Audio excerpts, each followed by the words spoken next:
Coming to you live from the JRE Tobacco Aladino Mobile Studios, it's the Cigar Pulpit.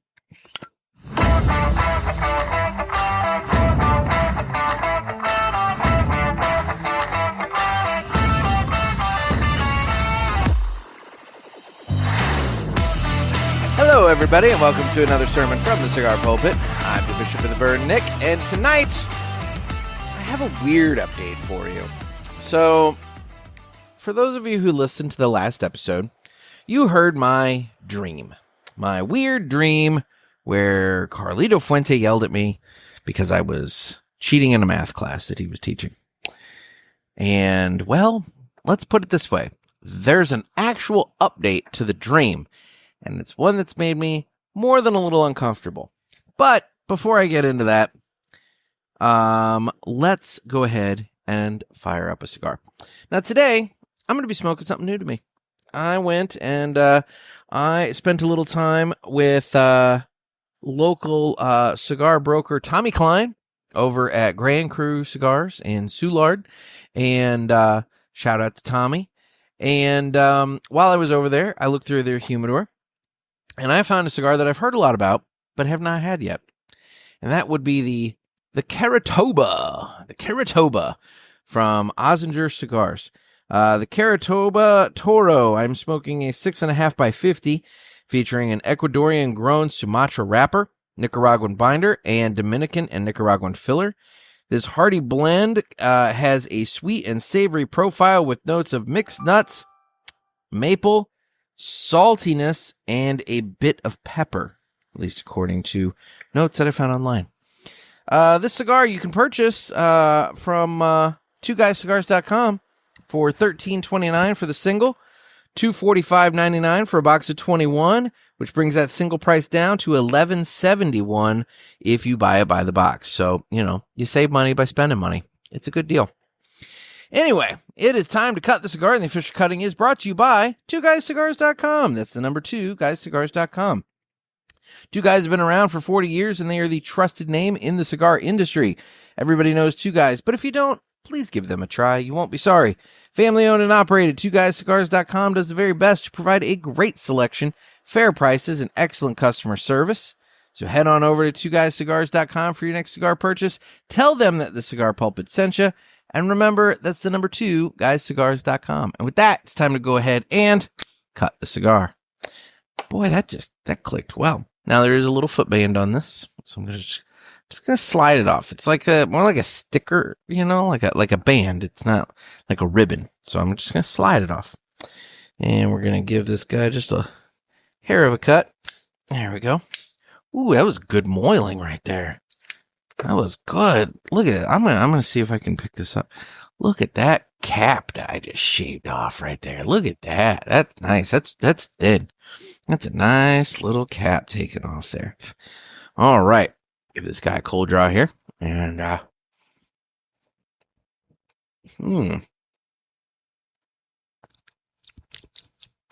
of earthy on the cold draw. A little earthy on the cold draw. But anyway, while I light this guy up, let's listen to the greatest commercial you've ever heard.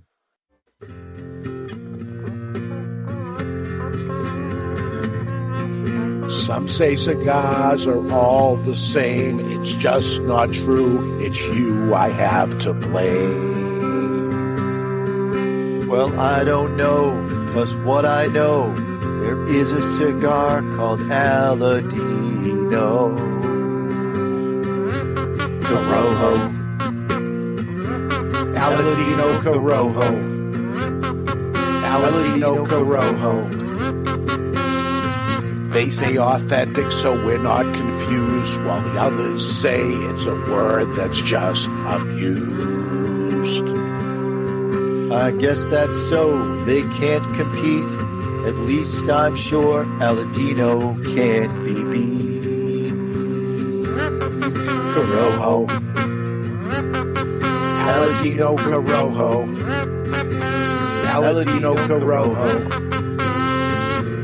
Aladino Cigars uses authentic Corojo tobacco from JRE Tobacco. This is the greatest commercial you ever heard. Yeah. All righty. Now, time for the dream update. So, guys, this is a weird one. So, as you may recall, I described my dream that I had, would have been Monday morning. It was Monday morning in between hitting snooze on my phone. And I'll recap it very briefly for you. For those of you who didn't hear Tuesday's episode, you get a little bit more detail, but I'll recap it here real quick. Bottom line, I was dreaming that I was in college. It was the beginning of the semester. I was in one room, and across the hall was a classroom. And in that classroom was a math class that was set to start like any minute. And I was in that class, but I was doing some work in the room across the hall. And there's a guy over in the room, in the math classroom, yelling at me, saying, "Get over here, hurry up. You got to come over. You got to hurry up. You got to get in here. You're going to be late. You're going to be late. Get over here. Hurry up." So I get over there, and this guy who I recognize as a guy that I went to grade school and high school with, named Jason Downen, tells me that the teacher assigned a worksheet, and it's a trick. He wanted to see who was checking the class portal, before the first day. And you got to have this done. And I looked at the sheet, and it was Greek to me. So Jason let me copy all of his answers. But the teacher kind of, I suspect, saw me doing that and moved his stool real close to me so that when class started, he immediately started asking me questions about how I came to those answers. And since I didn't do it, and it was confusing, I had no good answers. And so basically this teacher yelled at me and proceeded to make me feel stupid in front of the whole class on the first day of school. Well, that teacher was Carlito Fuente.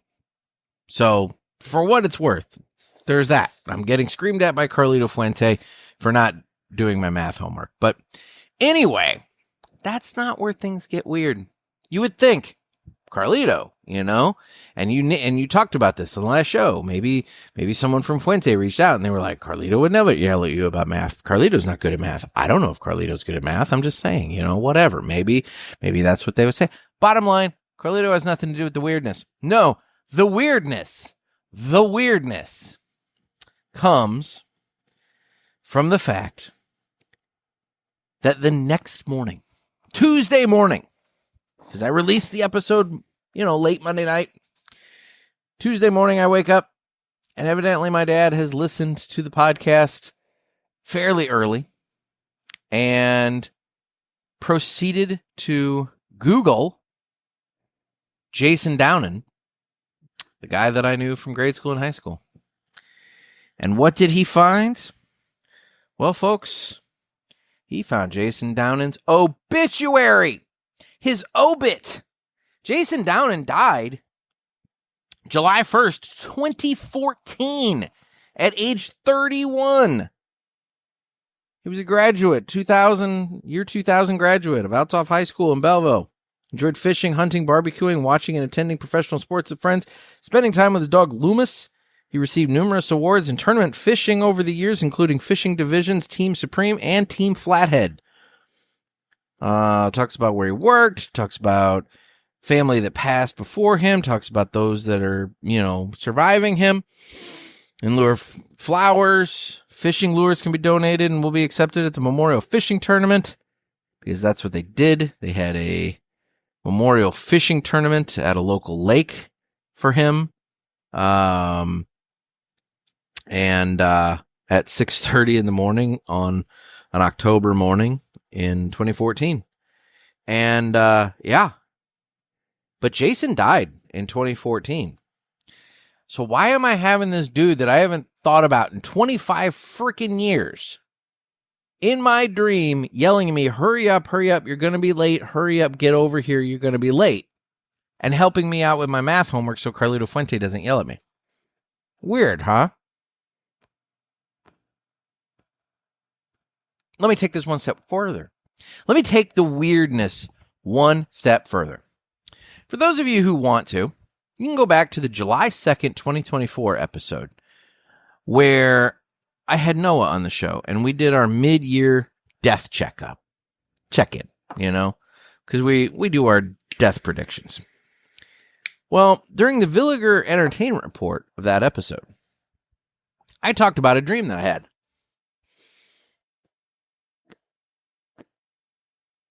And in that episode, the dream I talked about described how Mike Brinker, who you guys have heard on the show before, Trey Mack from Aladino, myself, and a gentleman named Matt Thorne were all standing at a staircase ready to ascend into heaven. We were dead, and it was time to climb the staircase to get to heaven.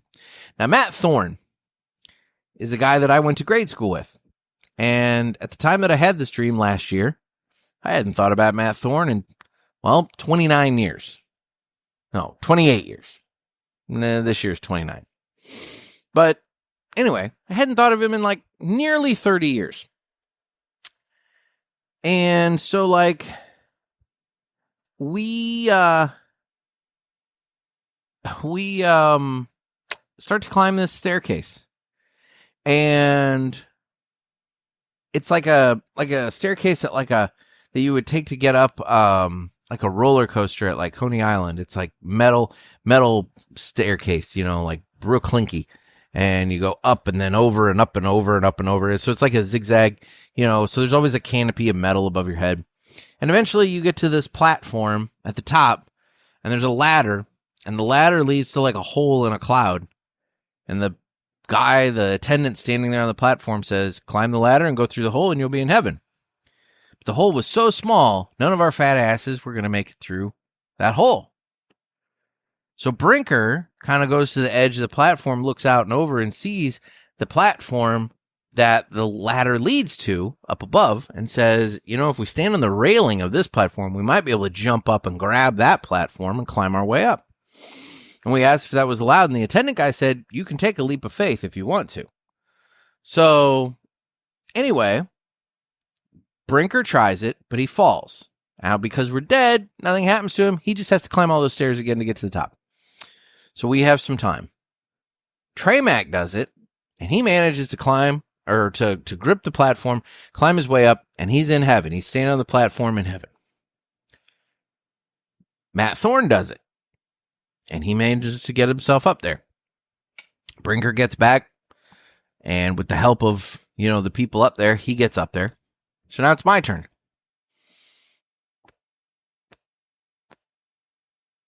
And I'm nervous.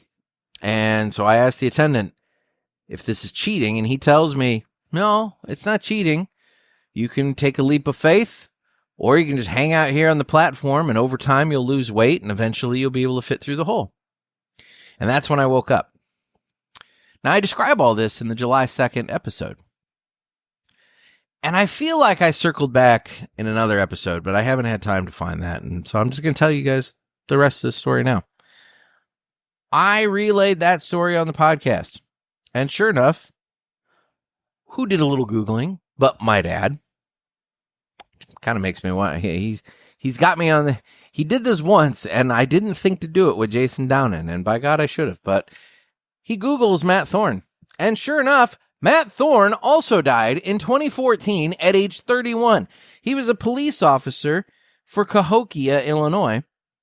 And what's sad is Matt actually had a wife, a daughter, and a son.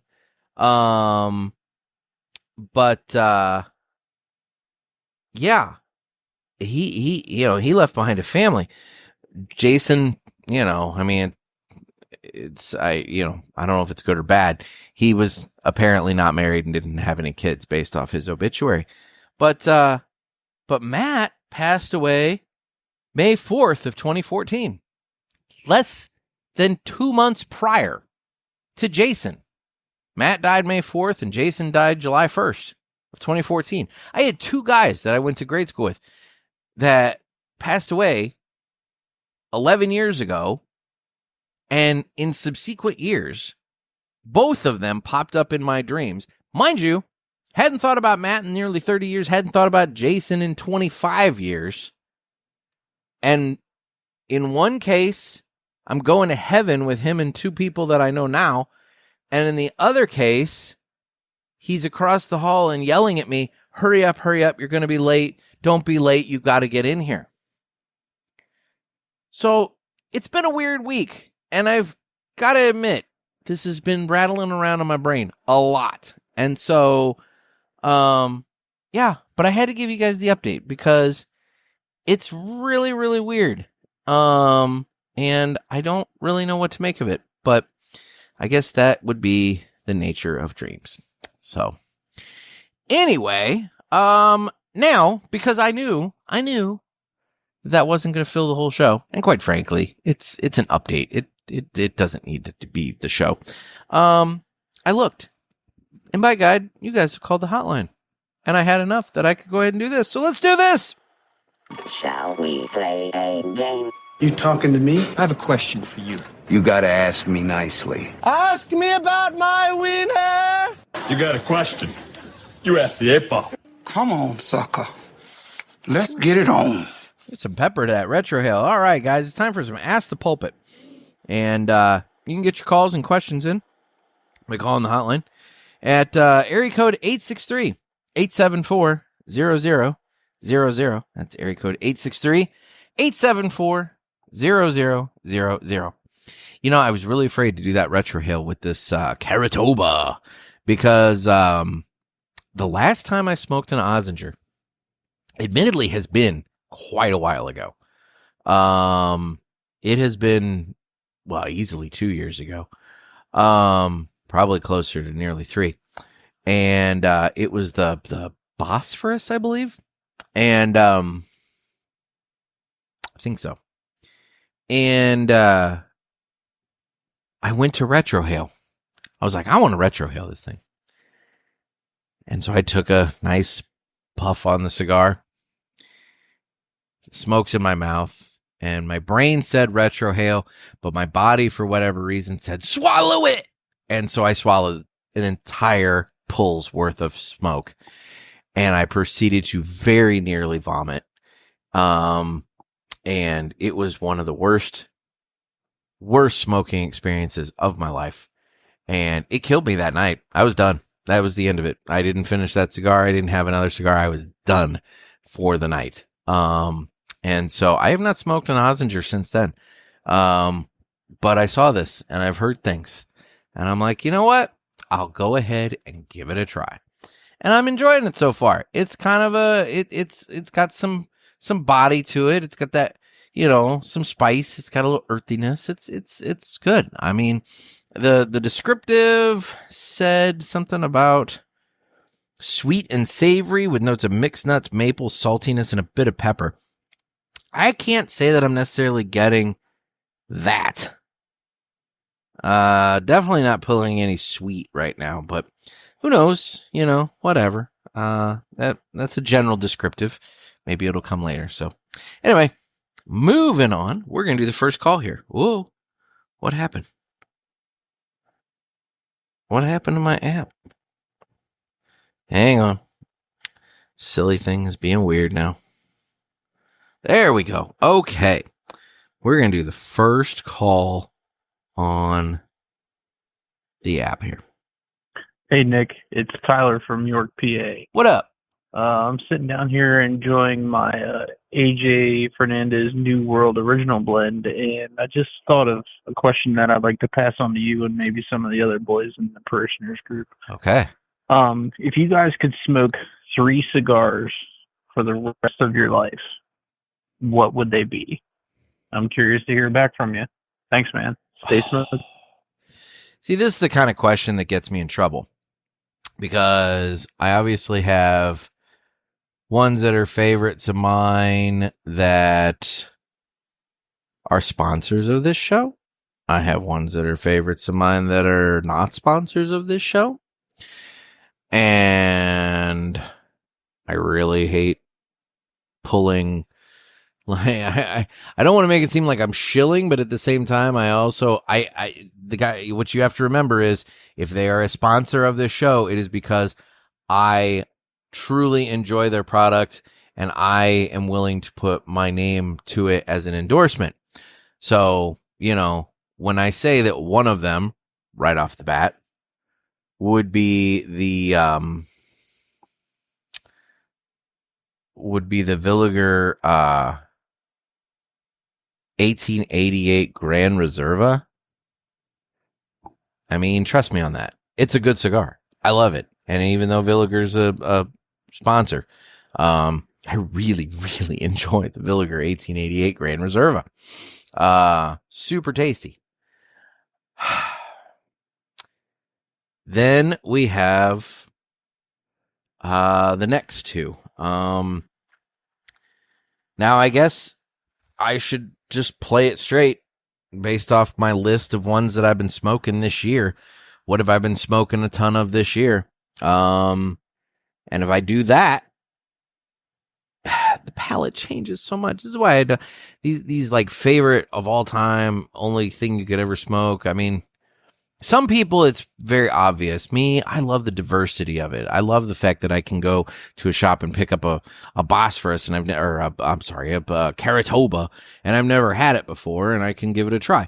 But I'm just gonna quit hemming and hawing. So the 1888 Grand Reserva from Villiger. I'm gonna go with the JFR Lunatic Hombre Libre from JFR/Aganorsa. I've smoked a shit ton of those this year, and I love that cigar. It's consistent. It's good. It's got good flavor, good spice. That cigar hits every freaking possible checkbox for me. And then, oh shit, last one. Again, if I'm going based off what I've smoked the most of, if I just look at my list and I look at my habits, not thinking with my brain, but I'm just looking at my habits, I would have to say the last one would be the Perdomo Habano Sun-Grown in the Churchill size. I smoked the shit out of that thing. So for what it's worth, those would be my three. What are your three? You didn't tell me your three. You asked the question, but you didn't tell me your three.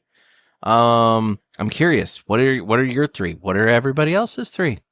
You know, I like this. Good conversation. Good conversation. Thank you, Tyler. Okay, so I'm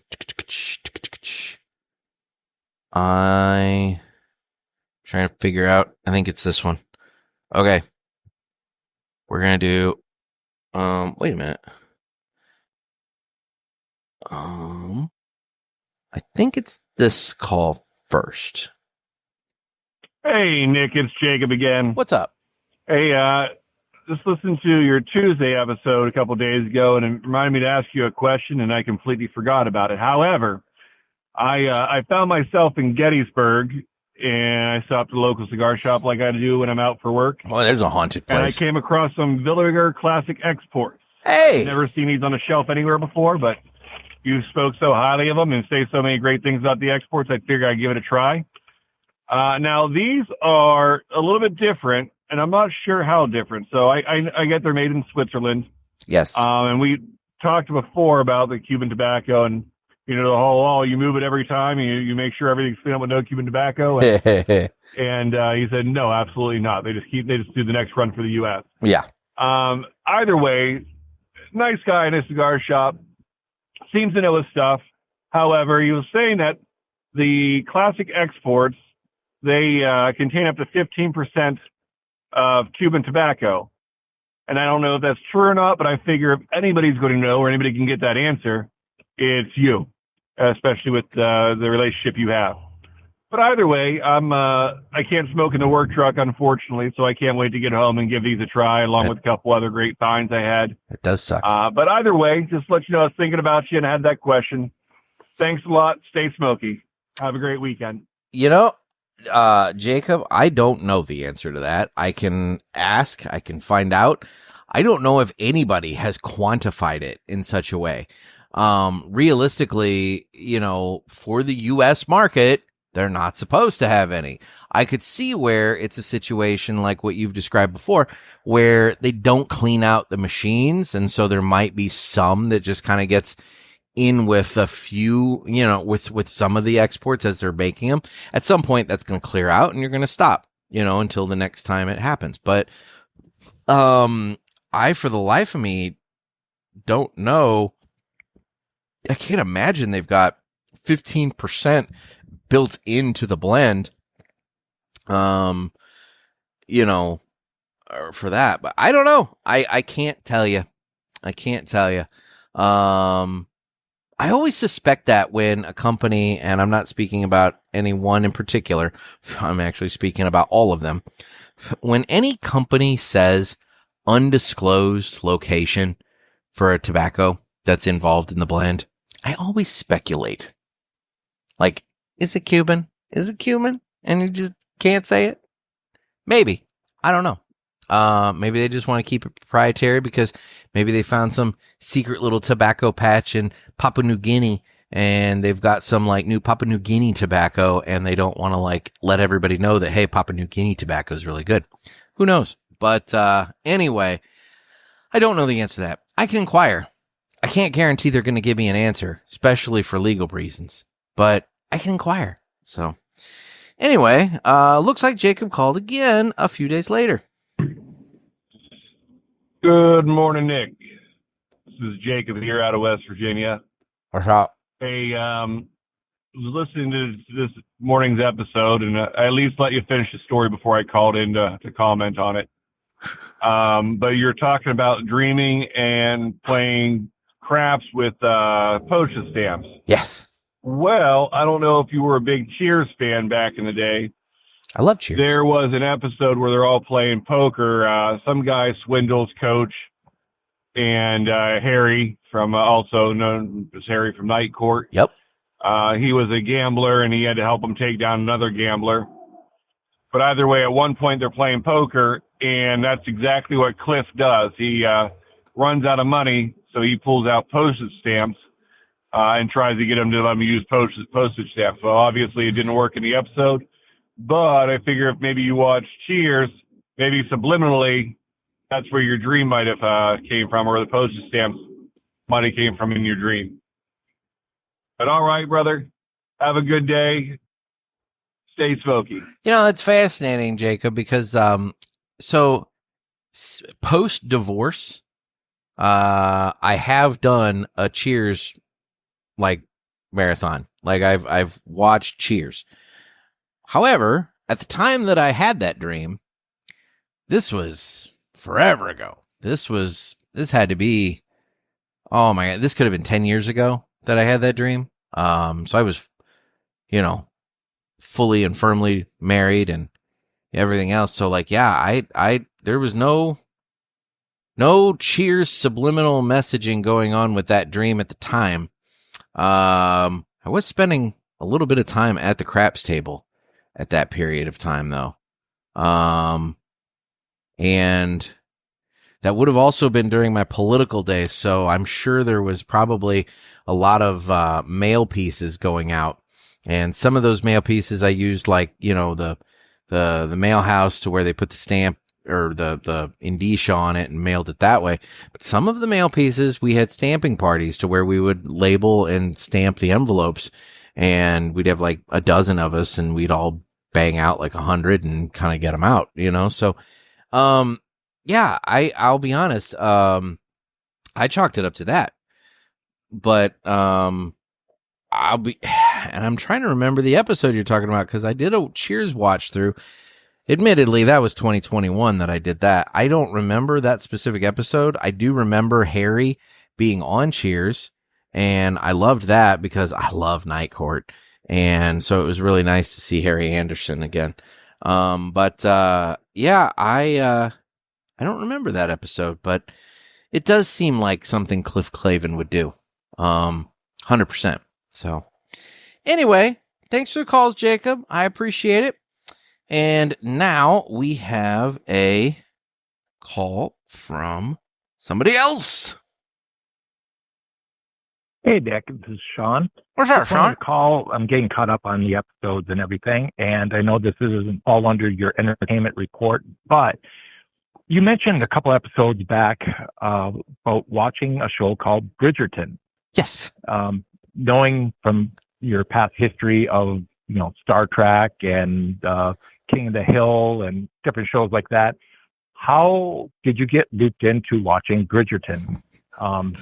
Just not questioning your sexuality or your feelings or anything, but just looking for an update and how this whole craft of watching this came into play. Talk to you soon. Bye. You crafty little bastard there. I know what you did, Sean. You had a question, and you were very indirect in the way you asked that question to find out some answers. And I'll give you credit for that. That was brilliant on your part, and I will give you some credit for that. In fact, I will go ahead and answer that question. So, no, Bridgerton is definitely outside of the realm of my normal watching genre preference. Especially since I typically don't end up watching. I don't end up watching anything like Bridgerton. In fact, after that episode came out, again, my dad sends me a text the next day. Who are you and what have you done with my son? You're watching Bridgerton. What the hell's up with that?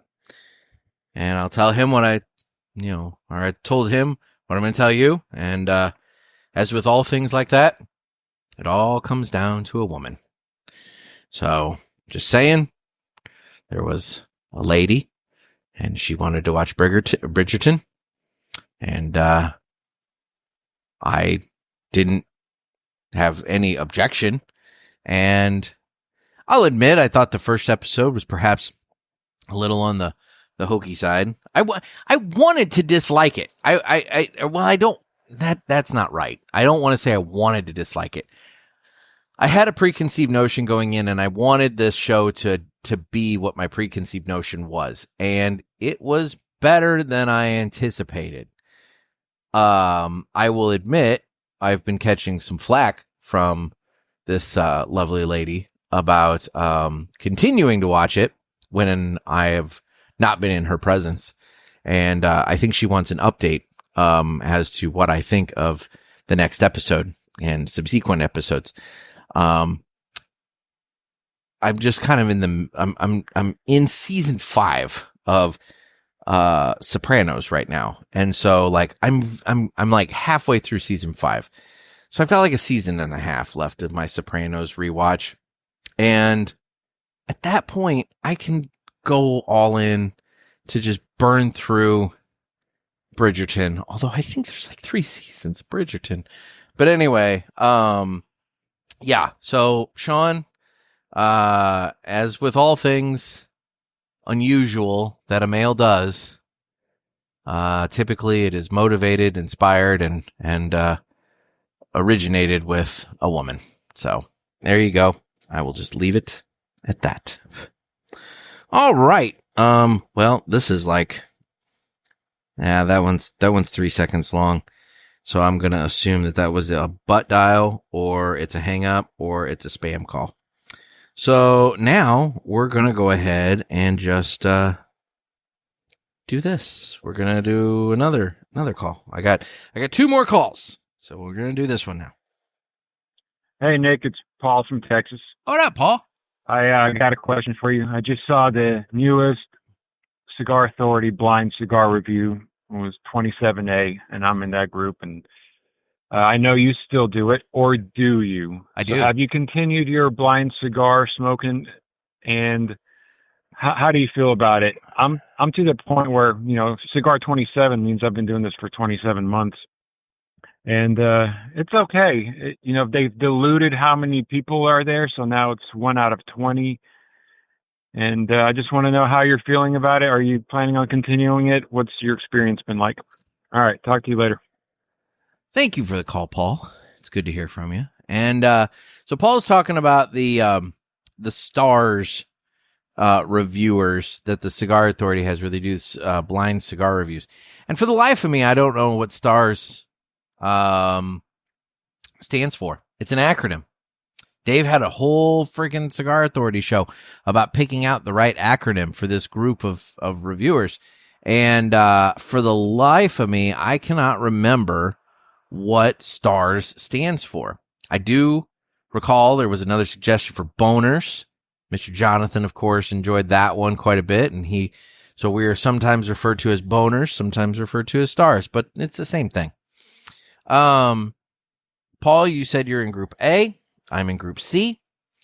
For those of you who don't know, every month there are 4 groups. Each group receives 2 unbanded, just naked cigars. And we've been given a review sheet, and it's our responsibility to smoke the 2 cigars and submit our review to Dan over there at 2 Guys. And he compiles them and puts together the reviews, and the reviews are then uploaded to cigarauthority.com on Thursdays. So this week, review 27A came out. That's the one that Paul's a part of. Mine will be in 2 weeks. I'll be curious about that. Yes, I am still doing it, Paul.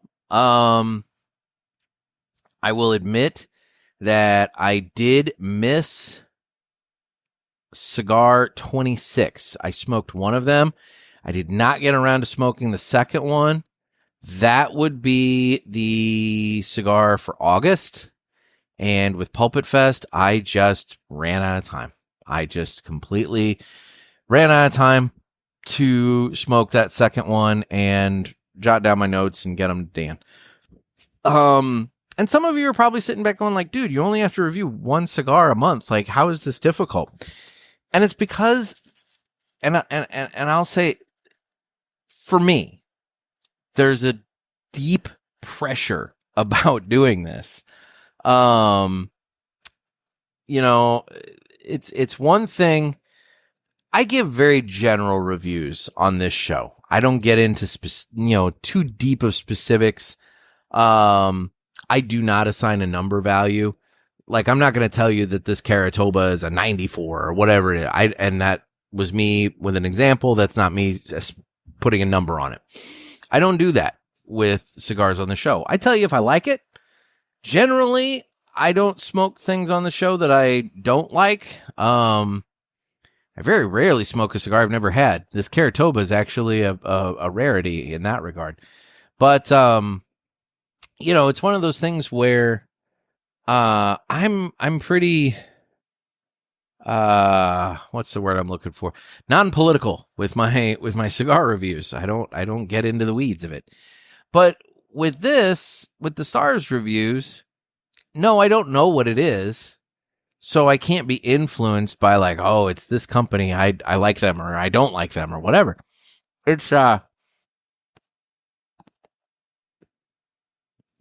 totally down to the product. And Dave is putting these up on his website with the intention of allowing consumers to read them to determine if it sounds like something they're interested in purchasing and trying. And so now these reviews, in my opinion, have more weight because, or at least I feel like I have a weightier responsibility in them because now I'm affecting 2 or 3 different, areas. I'm affecting the livelihood of the manufacturer to a very small degree. I'm not saying that like anything about this is like make or break for a manufacturer, but a bad review is a bad review. Nobody wants a bad review. So, I want to be fair about my review. Additionally, it impacts Dave as the retailer because if I don't put my full effort into it and I half-ass it or whatever, I feel like, I'm half-assing information that he is passing on to his customers. And there's a responsibility there to do that because that impacts, his bottom line, just like it impacts the manufacturers. And then in turn, if I half-ass it, I feel like I'm shortchanging the reader, the consumer, because they might get it and be like, well, this is nothing like the review. Now, granted, the reviews are all compiled together, so I am one cog in a 10 or 20 person team. I don't even know how many people are in a team these days. So, realistically, am I that important? No, I'm not that important. But I take it seriously. And so because I take it seriously, I dedicate specific time. I make sure that is the first cigar I smoke of the day. I don't have anything else on the palate. On the days that I smoke one of those cigars, I make sure it's the first cigar I smoke that day. That way I'm not influenced by another cigar I smoked earlier. I make sure I haven't like just eaten like right before, to where I have like food flavors on the palate or something like that. I make sure I don't have a very flavorful drink with me. I typically have water or at most unsweet iced tea, so that, you know, I keep the palate as clear as possible and it's just the cigar. And I don't have the TV on. I don't have music going. I'm sitting here with nothing more than the hum of the fan in my window, sucking the smoke out as I sit and I just process this cigar. And it can be a little like heavy. It can be, you know, it can be mentally taxing. And so I have to be in the right frame of mind. And so it's nice that I have an entire month to do these 2 cigars, because then I can get it done typically. If I were having to do 20 cigars in a month, I mean, I would definitely have to start, like, cigar smoking would become work, and I would have to make sure that that I was in the right mindset for that, to transition that way. This is a fun little thing I do. With that said, August was just a busy month, and I didn't get the second one in August done. And so I didn't participate in cigar number 26. But I am doing it. And yeah, I'm still enjoying it. There was only one cigar out of the 27. I have not smoked number 28. I have received number 28. But of the 27 that I have received, there was only one cigar I didn't like. And to be honest, when I found out what that cigar was, I was even surprised I didn't like it. A lot of people I know really do like it. And I'm not going to say what that cigar is, but I did not like it. I had a horrible experience. It was bitter, and it tasted young. It was not a good time. And I was not a fan of that cigar at all. And but like I said, you know, everybody else seems to like it. So maybe I'm the outlier, or different strokes for different folks, but whatever. Anyway, yes, Paul, I'm digging it. I'm still doing it. You know, it's been fun. I'll keep doing it. Thanks for the call. And we got one more call here. Hey there, it's Ken from Ashenale. Ooh. I have a question for you. I have an answer. With all of the cigars that you got and smoked at Pulpit Fest, which were your favorites? Not sure if I had one, but I smoked most of them, and there were some damn good cigars. So I was just wondering what your thoughts on this would be. You know, let us know. Thanks. Damn it, Ken. If I would have known that you were going to ask that, I have a bag from Pulpit Fest sitting inside right now that I would have brought out here so I could have gone through the cigars. But I have not. I didn't do that. And so now I'm like sitting here trying to remember all the cigars that we had. We had some good stuff. This year was a really good bag, and I will freely admit, on my to-do list, I have a item that I keep pushing off where I want to take a picture of each individual cigar and do a thank you post to all the different manufacturers that submitted cigars for the goodie bags, because everybody came through big time this year with some good stuff, and I owe everybody so much thanks for that. What were some of the good cigars that I had out of the goodie bag? Well,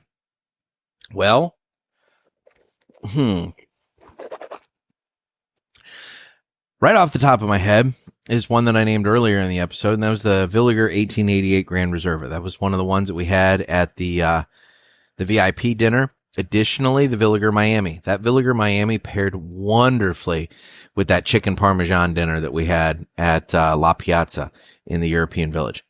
Those two cigars I really enjoyed. I really enjoyed the unbanded, unnamed test blend cigar that Justo brought from Aladino that we smoked during the VIP coffee on Saturday morning. I thought that was a really good cigar, and from what they say, the goal of that is going to be it'll be a cigar that'll be available for around $9, which, you know, is a good price these days. I would say that you know, there were so many. Ken, why are you putting me on the spot like this? I mean, we had the Perdomo Champagne in there. That's an all-time, you know, old school favorite of mine. The Garofalo Sun-Grown and the Gold Star were both, they're both super tasty cigars. That League of Fat Bastards cigar, that's one that, to be honest, I kind of always overlook and forget. But I find that when other people smoke it, they really, really enjoy it. And then they bring it up to me and they're like, I tried this thing and it was really good. And it reminds me that I really like it too. So, you know, that's one. Shit, what else? We had some great Aganorsa leaf product in there. We had cigars from Blackbird in there. We had cigars from... We had a ton of cigars from Villiger. Who else gave to this bag? We had some... LFD. We had an LFD cigar in there. I've smoked a couple of those. Those have been really tasty. We had... we had some good cigars in the bag this year, Ken. There was there was one from Didier, that was in the bag. I don't know. It's hard to say. It is really hard to just drill it down and to say specifically, what were my favorites. But, I have a real love in the heart for that Villiger Miami, because that cigar got me through the entire dinner, and it paired wonderfully with pretty much everything we ate, and I really enjoyed that. And then, like I said, that Aladino that we had at the coffee, I thought that was a really good cigar as well. So anyway, appreciate the call, everybody. You can get your calls in by calling the hotline at area code 863-874-0000.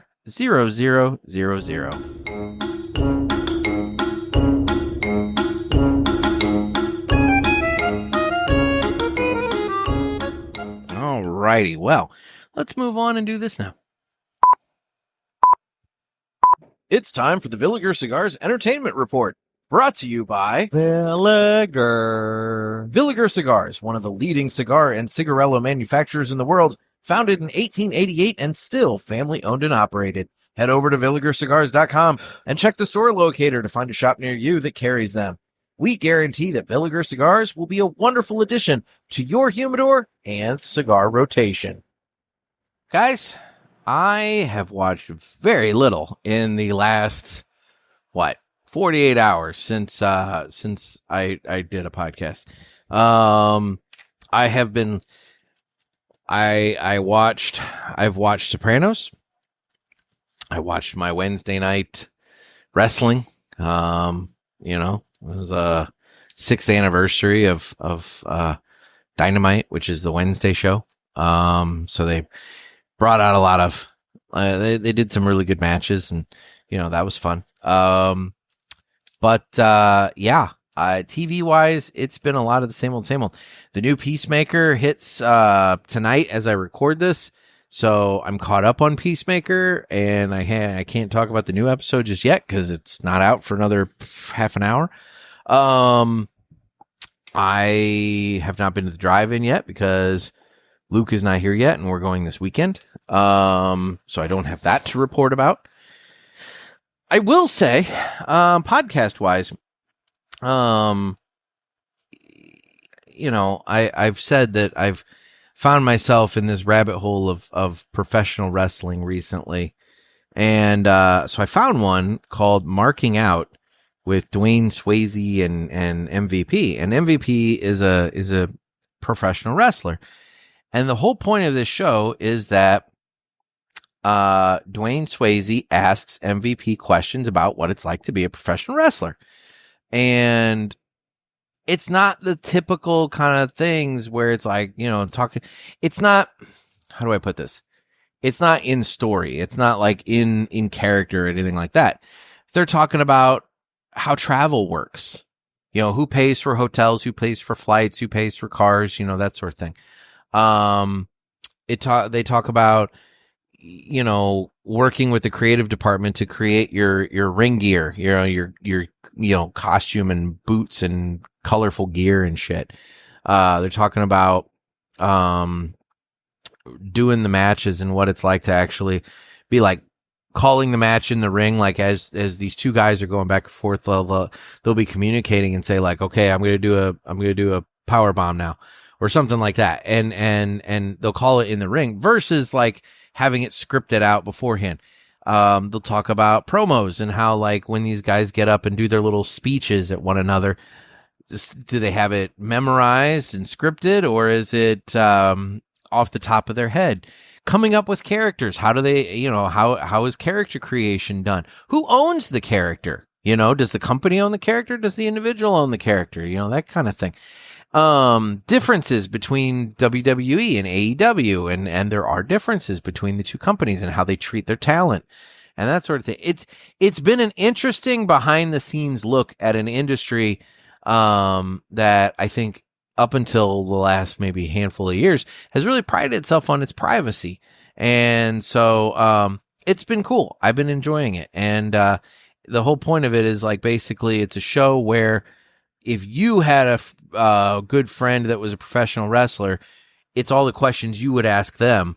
Only in this case, you're just listening in as Dwayne Swayze to ask his friend MVP all the questions that you would ask. So anyway, I've been enjoying that, marking out with Dwayne Swayze and MVP.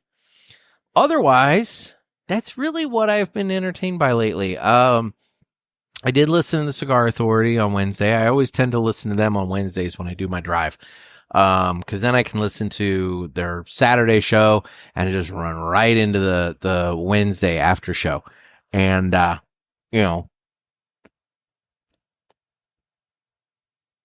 I thought they had a good show on Saturday with the gentleman, talking about tobacco.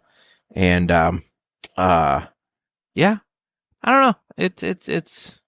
That's what I've been entertained by lately. It's really that. I'll be done with Sopranos soon, and then I'll branch out. I've got a whole list of shit that I need to get to. Evidently, I really need to get to more Bridgerton. So, there we go. All right, moving on. It's time to fly high with Blackbird Cigars.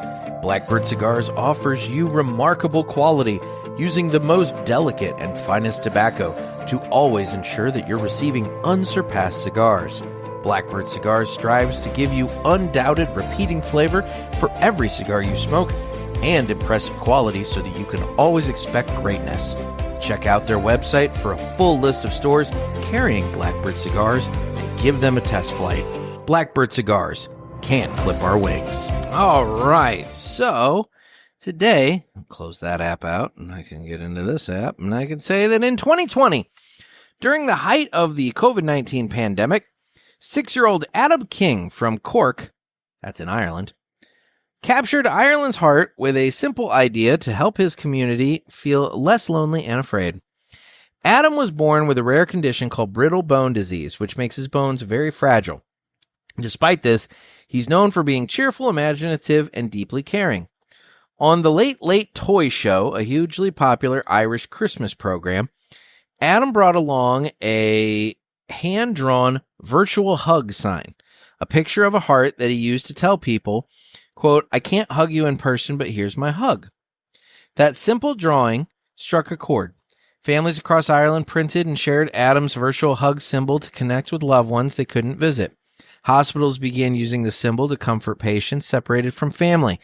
Even frontline healthcare workers displayed it as a sign of hope. The idea spread far beyond his hometown. Irish postal workers printed it on stamps, and the government even used Adam's hug during official messaging about kindness and unity. So guys, be like Adam King and Blackbird Cigars, and don't let anybody clip your wings. I think we could all use a hug. I really do. I feel like the world is at a point right now where we all just need to fucking stop and just have a hug. Like, you know, like it's okay. And if you're not into hugs, at the very least, a handshake, maybe a fist bump, whatever. Some sort of interaction, some sort of camaraderie, some sort of something. I was talking to Trey Mac this week, and this world is fucking weird. And it's getting weirder by the day, and I'm getting really sick and tired of some of it. And that's not a, like, cry for help, okay? Nobody needs to worry about me swinging from a beam in my basement. I don't have a basement. But the point is, you know, I'm not saying that. But what I am saying is, you know, we're getting way, way, way off the path here. And it's getting really spooky. And I don't like it. And, you know, I just stop. You know, we need a Hands Across America. That's what we need, damn it. We need to bring that back. We need Hands Across America to come back so that we can, you know, remember to love one another and everything. This whole, you know, just everything going on. We need Hands Across America. Or hugs across America. We can get in a big ass line and we can hold each other's hand and then we just hug. Just a big hug. I don't know. Anyway. Guys, I'm available on the socials, on Instagram at The Cigar Pulpit. I am on Facebook, where we have the Pulpit Parishioners group. You can get in on the fun there. And I'm on Twitter/X. You can watch me on Rumble and YouTube. And if you use Spotify to listen to the show, you can also watch me on there because I do Spotify video as well. I do need your calls for Ask the Pulpit episodes. I deeply appreciate all the calls I received today, but I need more for the next time that I need to fill some space. So if you could give me a ring, area code 863-874-0000. That's 863-874-0000. The other thing I'm going to ask, this is something that, like, you know, I have been, in 6 years, I have been so woefully poor about doing this. But guys, if for some reason you have stumbled across this show and this is your first experience with it, you know, hit that like and subscribe button. Maybe you follow and you don't subscribe. Hit that subscribe button. If you're on YouTube, hit the little bell so you get alerts so that when you know, new videos pop up, you get an alert about it. Leave reviews, leave comments, leave, you know, if you're going to leave a review on Apple, maybe just preferably if it's not a 5-star review, maybe just keep it to yourself. But, you know, 5-star reviews are always welcome. I just, you know, let's share. Let's share the wealth a little bit. You know, tell your friends. If you're in the cigar, you know, lounge and you're sitting around and everything and people are like talking about shit, just be like, you know, there's this guy and he's entertaining sometimes, but, you know, you should give him a listen because every once in a while he has a good episode. He apparently sees dead people in his dreams all the time. I don't know what that's about, but, you know, it's something. But anyway, maybe just tell a friend. It'd be nice. I'd appreciate it. You know, spread the wealth a little bit. Let's grow the audience. Let's bring in more parishioners. I like more parishioners. I love the parishioners I've got, but the church is always big enough for everybody. So anyway, guys, final thoughts in this Karatoba. I am about halfway, maybe about halfway. And, it is generally a very smooth smoke. Draw on it has been good. I will say this one feels perhaps a bit on the spongy side. Does make me think, no offense to Grand Cru, where I bought this. It does make me wonder if it's a little over humidified. But, you know, whatever. Such is life. But it's good. It's a nice, good cigar. It's got good flavor to it. Good construction. I mean, the burn line is really straight. It's an attractive looking cigar, and it's good. I enjoy it. I give the Karatoba a thumbs up. So, anyway, guys, thank you so much for taking time out. I appreciate it as always. Coming up on the show, we will be doing the Battle of the Budgets. Now, I know I said I'd be announcing that last cigar. This has been a weird week for that. Let me get into that real briefly before I close this out. I was this close to closing this out, but now I'm going to get into this for a minute. I have 7 of the 8. The Chartero Cabano has become a Chartero Maduro because for some reason, the one shop that I was going to go to buy the Chartero Habano was closed randomly today. No clue why. And so I could not go there.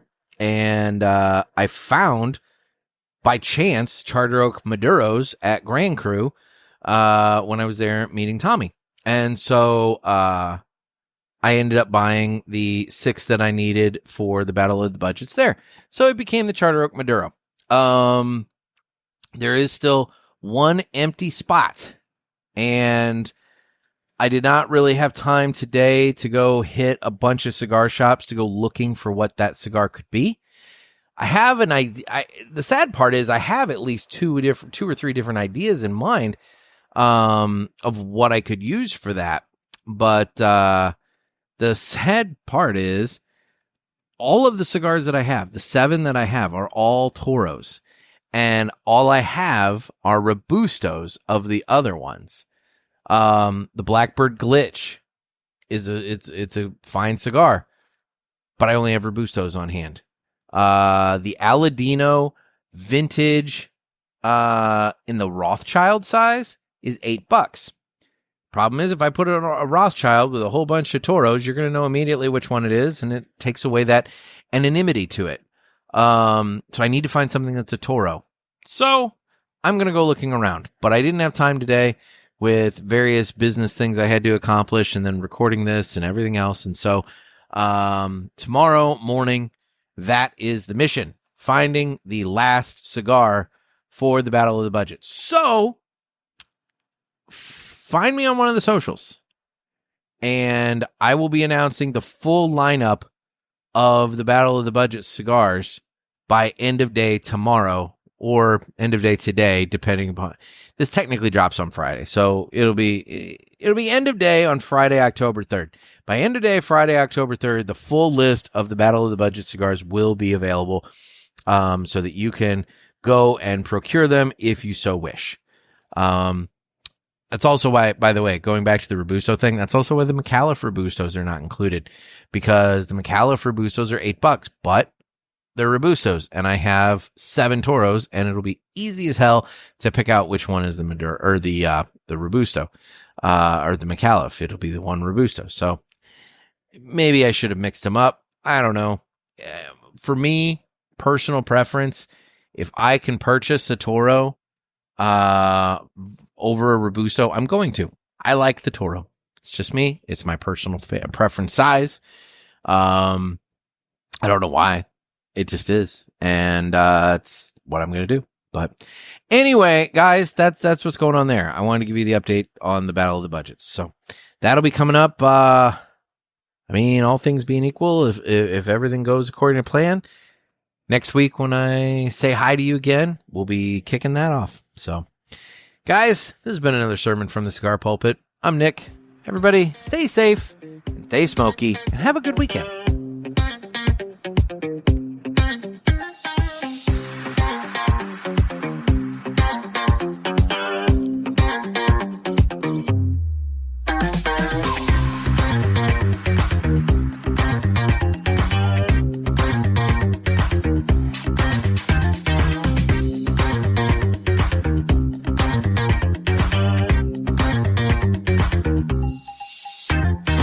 Take it easy, everyone.